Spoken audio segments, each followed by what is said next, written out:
सम्पूर्ण नमस्कार। मैले हजुरहरुको लागि एकदमै राम्रो अन्डरबाट टप बनाएर लिएर आएको छु। सबैजना साथीहरुले मेरो भिडियो चाहिँ अन्तिमसम्म हेरिदिनु होला।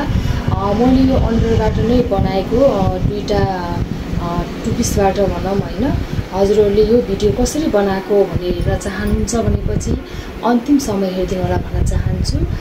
मैले स्वयं आफैले लगाएर पनि देखाएको छु। यो त लगाउन त मैले लगाएर देखाएँ हैन। हजुरले कसरी बनाएको भनेर हेर्न चाहनुहुन्छ भने मेरो भिडियो अन्तिमसम्म हेरिदिनु होला भन्न चाहन्छु। नमस्ते।